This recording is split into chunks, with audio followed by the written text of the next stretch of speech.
Do you love technology? I mean, it says it's live, but who can really trust that? We just spent 18 minutes trying to figure out how to make sound work here, which is why I Man, don't have headphones on. So I'm just not going to look as cool as Spencer. well, the headphones do really add a lot. They bring it. Maybe I can put mine on and pretend. Yeah, it's The kind of like sound. people do at coffee shops. It's like, are you listening to something? It's like, no, I just don't want to be Yeah, there you go. You interrupted. guys can't. It sounds just as bad, Hmm. but now we look official. Well, Chris, what do you want to talk about today? I thought it'd be cool to talk about movements that we no longer program, whether for ourselves or our clients, not because they're bad, but maybe because of risk versus reward. I'm gonna take this off. This is annoying me.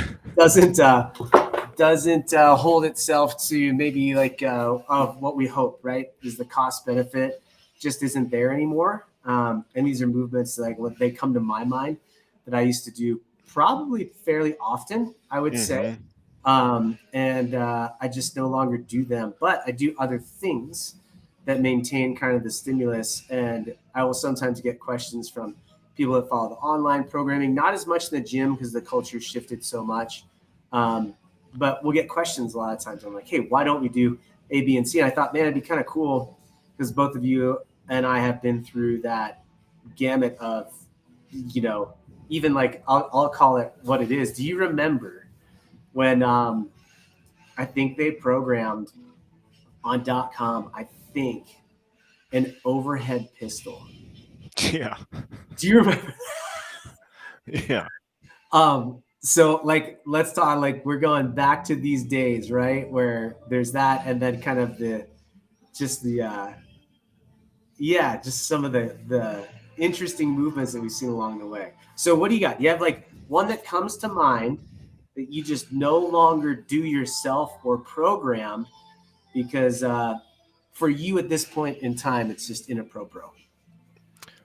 Well, man, we have not spoken about this, so I'm a little nervous that I'm going to say something that is like, what do you mean? Like Ooh, that's a great movement. Or I'm also aware that we'll probably have some of the same answers. And to anybody that's listening to this, it's not like we're saying one of the books of the Bible isn't true. Or trying to, uh, i- hurt somebody's feelings, but a lot of this is just based on our own, personal experience. So it's pretty yeah. biased. Um, I don't find that the juice is worth the squeeze when it comes to changing directions with a barbell in my hand. Give me an example. I think the catch It's like what I'm position, thinking right now is you running with a barbell on your back doing agility drills. uh, specifically, I think changing directions, like a catch position in the full squat clean or a Okay. catch position in a full squat snatch.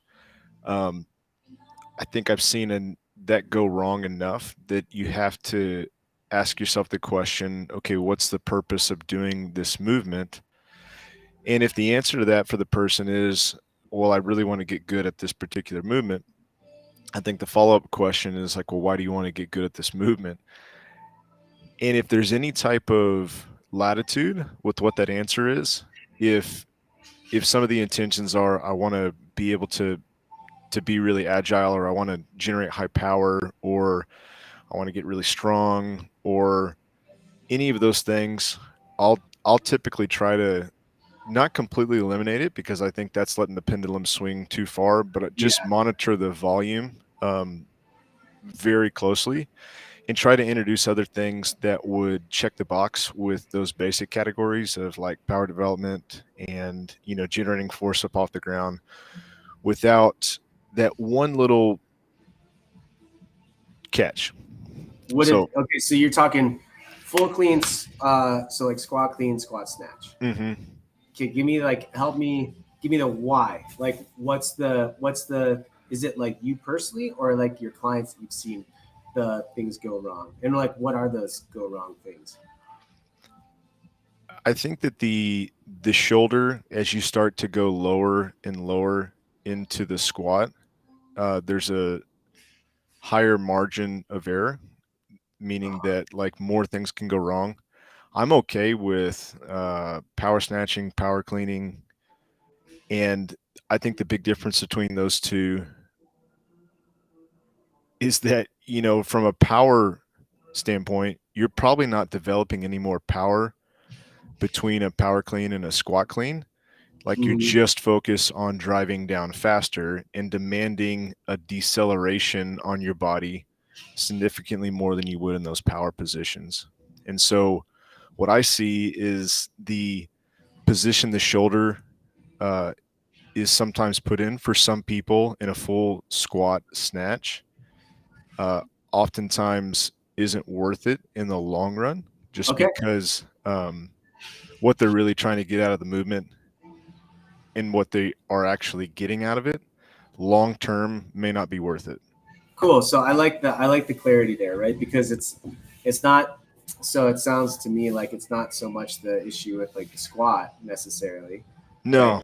That like, hey, when you're asking, depending on the athlete, right? When you're asking this kind of flexibility and mobility demand on them, that they might be able to get their hips below their knees, but they have to compensate for the snatch in particular with like kind of a crappy position at their shoulder while decelerating the weight.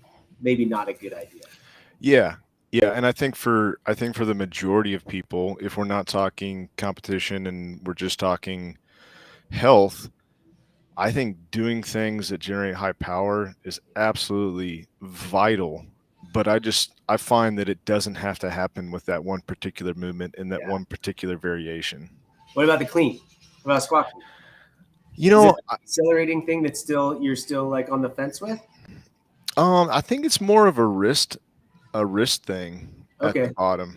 Um, I don't have as much of an issue with the clean as I do with the snatch, and I don't really have an issue with anything. You know, it's like sure. I can justify any movement as like having a time and a place. I just think if we're, you know, if the context of what we're talking about is for the majority of the people most of the time, um, I would probably I would probably try to find something else before I went straight to that.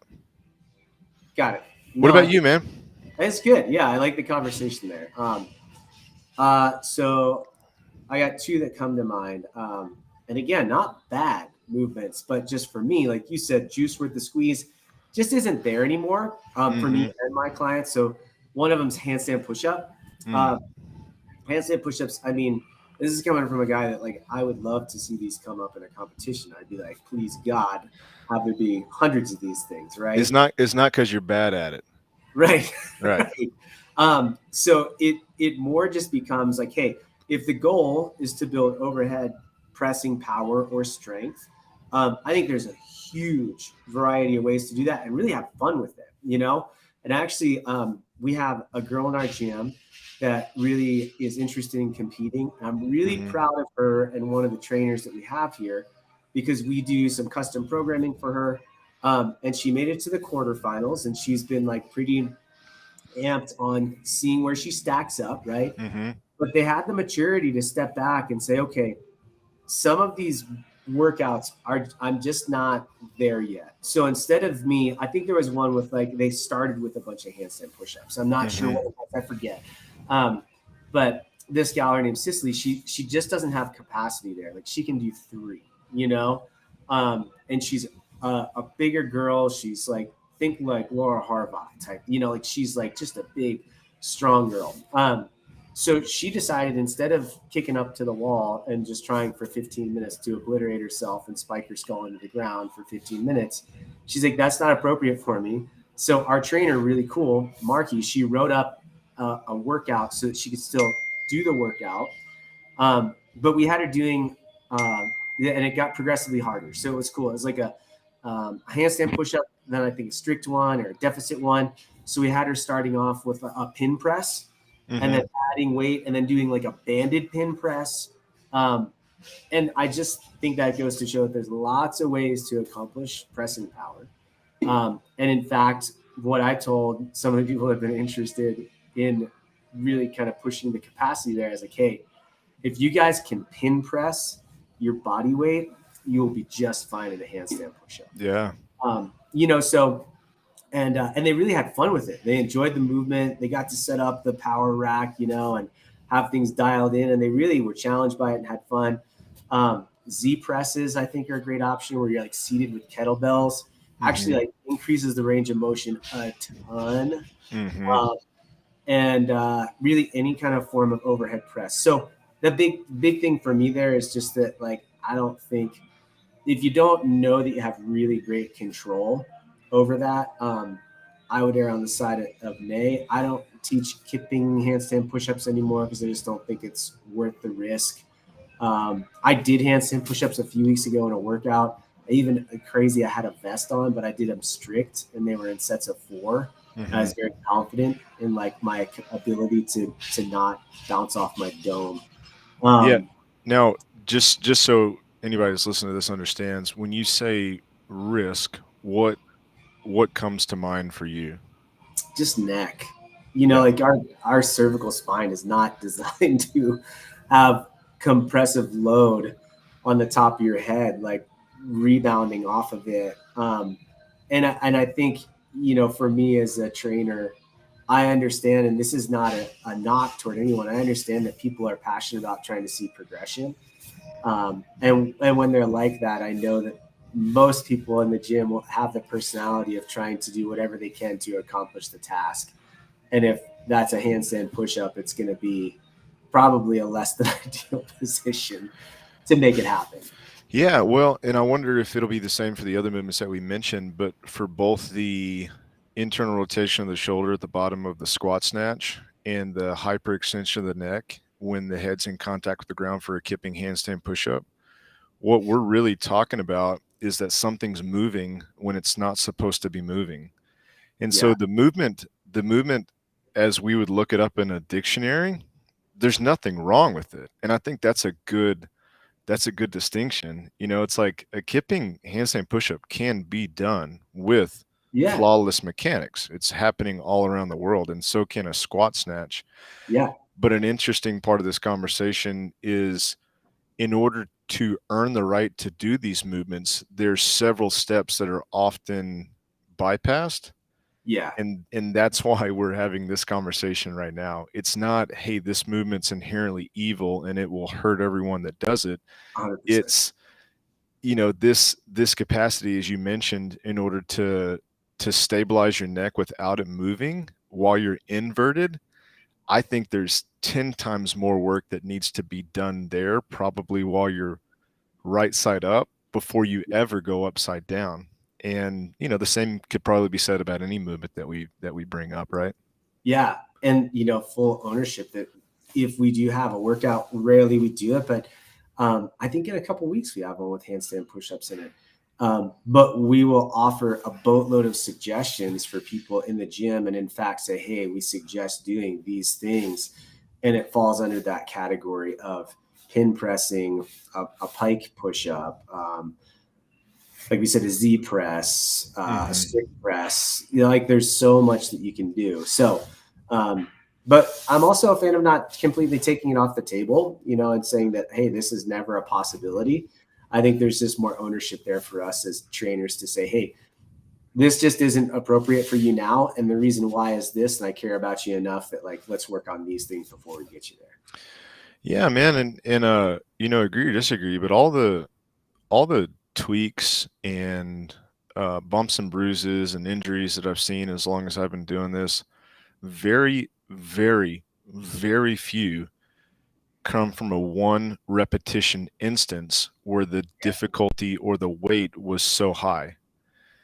Totally. And what I mean by that is, like, I think there's some merit in experimenting, in dabbling with things that you can't completely control, but in a very, very low rep scenario.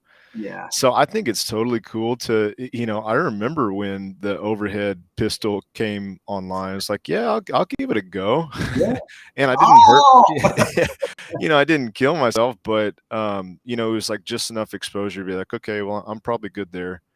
yeah. Won't do that again. Or the inverted burpee or the virtual shoveling or the hurdle work where I, would rack myself every time So we good. set that up. That's good. What else? You got another one? So I'm nervous to say what I'm about to say Oh, I because can't. I haven't fleshed this out Let's completely. let's flesh it out. Unlike the handstand push-up for you, I'm going to try to delay this as much as I can. I Unlike like. the handstand push-up for you, this is not a movement that I would say I'm great at. So if I said power clean, you'd really want to listen up because I Yeah. like power cleans. Yeah. But a burpee, Oh, I'm okay with this. I'm okay with where you're going with it. Maybe. Let's find out. I think Why? specifically for the lower back. Now, as an aside, I think that probably in functional fitness, we overdo pressing movements in general. Uh-huh. I think a burpee is probably a huge culprit for that. I don't really have a huge issue with that because I think that can be mitigated. But I think high rep scenarios, which you typically find burpees in, it's really hard not to overextend your spine when you come up off the ground. And I Yeah. remember being with you at certain seminars where it's like, hey, we tuck the chin, you pike the butt up, like you do all these things to try to circumvent that from happening. But sometimes it just seems like at this point in my life, it's a very like delicate movement that if I partner it with high rep deadlifts, Yeah. if I'm doing it with any type of ballistic movement like a box jump over, Uh-huh. I know how to do a burpee right, and I still can sometimes come out of that just a little scuffed up, like in my lower back specifically. Yeah, give me like what's scuffed up for you and what's that mean? Like, because I've got some low back issues for sure, and I can dive into this so as well because I don't disagree, but yeah, Yeah, I just think at that moment where you're coming off of the ground, like you're probably not doing this perfect push up, but chest is coming up and then yeah, hips snap up. And I think in order for that to happen, like you have to surrender some part of your body in order to make that movement. And I think just done, 100 times, or at this point, 10,000 times, yeah. my body is just like, hey, dude, that I'm kind of tired of that. That's not a real scientific way to say it, No, that's but okay. it's like my body's like, hey, man, I know what you're trying to do. Like you're trying to get me out of breath. You're trying to make me really tired, but I'm just so sick of you pulling me off of the ground like that. No, it's funny. I don't disagree. So I don't I think that burpees still have great value depending on how they're done. We still program them in the gym. We still put them Mhm, on online stuff. But when I teach them in class, every single time we talk about what movement it's coupled with, and is there a chance for those two things to cause some kind of overextension? mhm, Because the burpees is one of them. Just mhm, straight up, it's probably going to happen at some point. So you talk about what those movements are coupled with, and then I tell people, which is what I do, to go to their knees for the push up because what that does for me is it helps me keep my belly tight and my low back engaged. But I've learned the hard way too. So L4, L5 on me, there's mhm. advantage, and L5 and S1 is fused. It was just either the way I was born or created over time, whatever. And so that's caused some low back issues. And I know overextending is one of those things that I will be really unhappy with. My back will not be stoked. So I know from experience that things like GHD sit ups, any more than parallel, D Mhm, ball over the shoulder. So when I mm, start to overextend as I pass the ball over my shoulder, for me, typically a squat snatch because I overextend pretty hard to get the bar where it needs to be. and burpees. And I've done workouts where it's taken me a while to learn that those things are the culprit, right? Yeah. Yeah. Uh, and sometimes even like a toe to bar or a kipping, Mhm. right? Mhm. Because at the bottom of our kip swing, I kind of let go of my belly. But anyway, so I still think there's value to the burpee, but I do think it can be a proceed with caution. Um, and maybe like a, hey, if you're not there yet, if you don't have any low back issues at all, you might just say, hey, whatever, I'm fine. But just be aware that that day may come. Um, and if you are in that zone, I would be mindful of that. We have some athletes in our gym that struggle with that as well. And I'll often program like a no push-up burpee so they can kick back into a plank and fewer reps, or sometimes I'll sub plank ups, where they go elbows to hands Yeah. as an alternative. And if you're looking to get the heart rate up, there's other ways to easily do that for sure. Yeah. I've thought, so I don't have all these. I'm not completely convinced, like you said. Like I think there's a time and a place for it. Yeah. Um, I think that one of the beautiful things about a burpee, and maybe one of the reasons we do it, is that there's so many things moving, and there's so many, like you're trying to do it to get really tired. Yeah. It's a cardiovascular thing, right? It's not like a muscular fatigue. It's like with the snatch, like there's such precision, and so it's like that's designed to try to see how you can be perfect and lift the most weight. But with the burpee, by design, like it's supposed to be inefficient, so it takes a lot of energy. It's like really calorically demanding. So yeah, I've always thought like, well, how could I recreate something that just doesn't have any of the risks around it? I like a sprawl or no push-up burpee. Yeah. I like bring in certain components and like highlighting that. So, like the renegade rows and some of the, man makers where you're not as ballistic with it. Pike ups where you're like jumping your feet forward, but there's like no push up. Like I think all those things can be done really well. It's just when you put all those different poses and positions and jumping 3 times together, like there's just a lot. It's just a lot to try to control. Yeah. And maybe as like disarm some people. So just so you guys know, like my position too. Um, and you'll probably think like, wait a second. So here's another movement that bothers my back if I'm not mindful of the same thing. Skierg. Yeah. Skierg bothers my back if I'm not really mindful of it. Because when I Mhm. pull down and I start to lean into it, if I'm not racing through my belly, my low back extends. It's the same concept as when I come up Mhm. on a push-up. And no Mhm. one would be like, wait, skierging's not good for you, right? So don't think that's the point of the conversation. It's more, hey, identifying some things that maybe, like you said earlier, the juice isn't worth the squeeze. So for me, what I would stay far away from is a burpee skierg workout. That Yeah. combination is too much for me, too much capacity. Like if you give me a burpee GHD sit-up skierg workout, I'd be destroyed. And there's no Yeah. weight involved, right? Yeah. But if you gave me a burpee echo bike weighted sit-up workout, well, then it's like, okay, cool. I can roll with that Mhm. because I have the ability to control just the burpee and the other two things. I don't have to worry about that. Yeah. Yeah. Well said. Well So said. yeah. All right, I'll give you another one. Next one. So Okay. this is easy. This is just too easy, like low hanging fruit. But the pistol, right? The pistol for me, it's just. I mean, I used to be good at them, but even when I was good at them, I think I paid for it. Like Yeah. the volume that I had of training, especially with the amount of squatting that I was doing at the time, and the Olympic lifting and things like that. I was good at pistols. I could crank through them, but they just take too much of a toll on my knees. My lower back is in just such a compromised position. Opposite right now, I'm not Mhm. overextended. I'm super flexed in this kind of crooked, wonky position. And arguably, I think I can get way stronger at single leg work by doing a single leg box step up, a split squat, a reverse lunge. I mean, there's so much more potential for capacity to be built there instead of me just going bananas with pistols.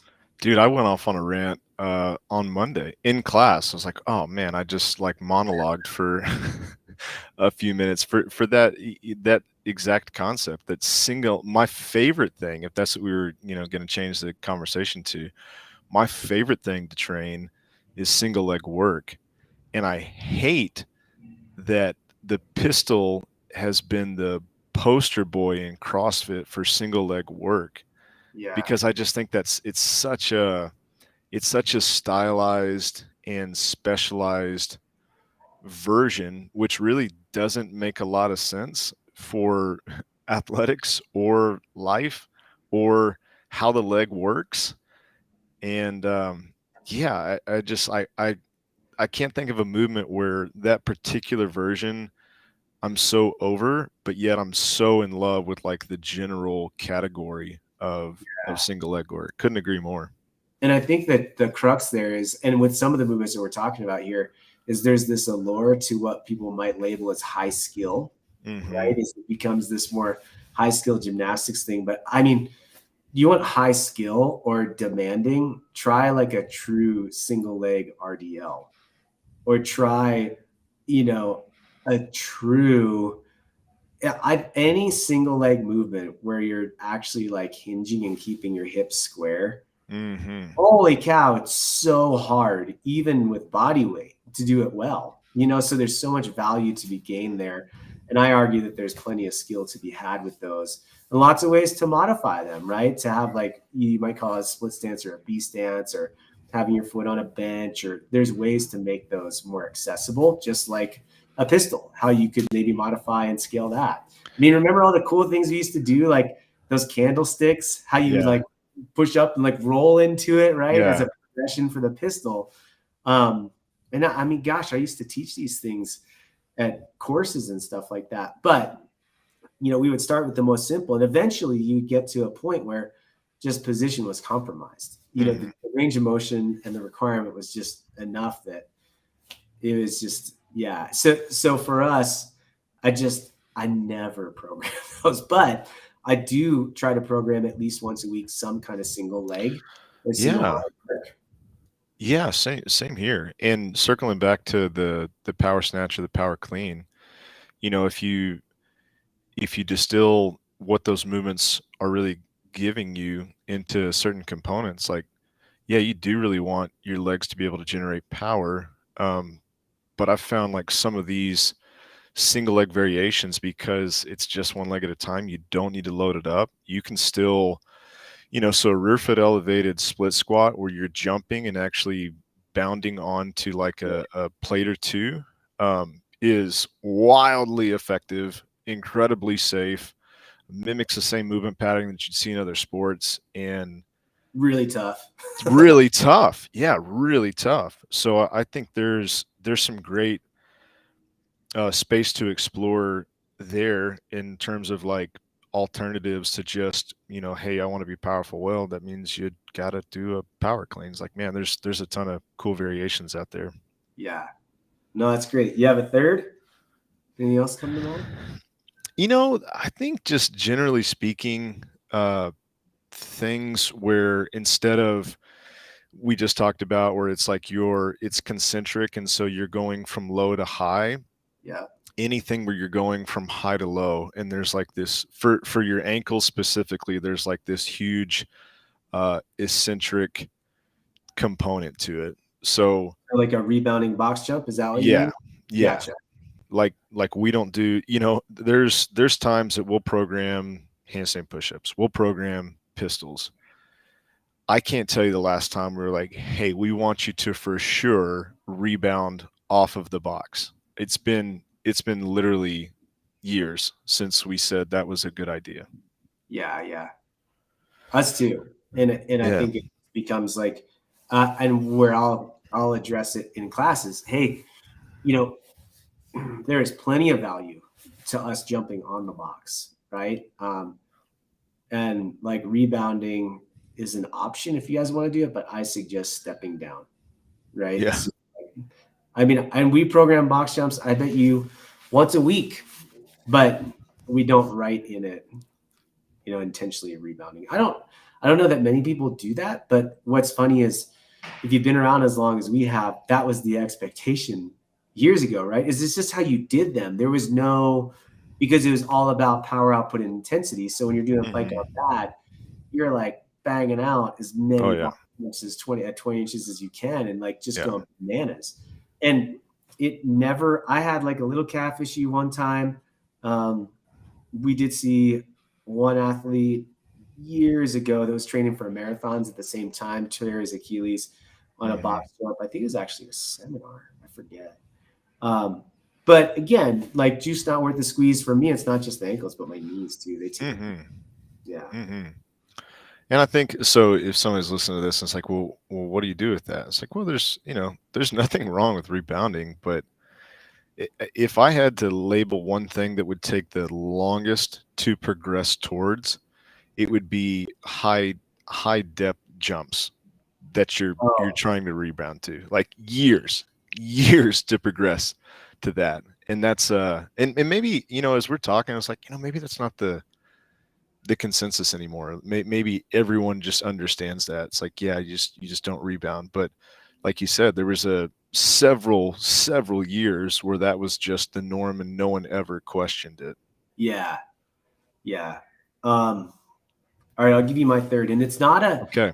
I think it's like um a shift in maybe understanding. So it's definitely not something we've taken off the table because it's a really valuable movement. But I've become much more flexible in my approach to it. But the kettlebell swing.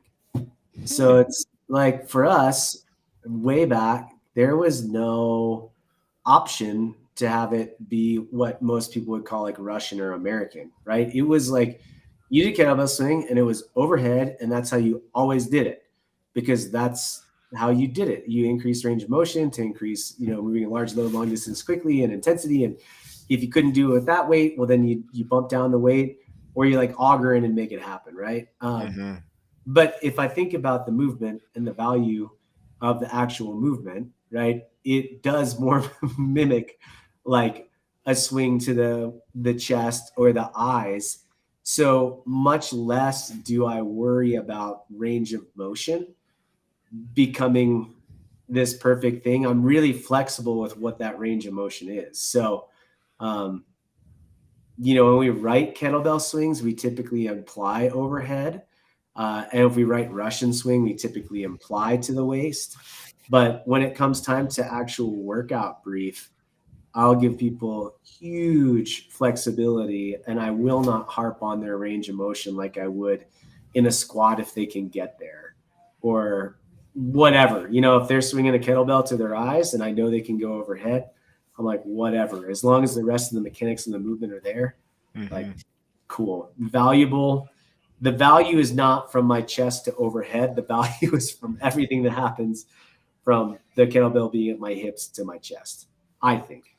Man, there's a saying, it's like the things that you're not sure of, you question all the time, but the things that you're really sure of, you never question.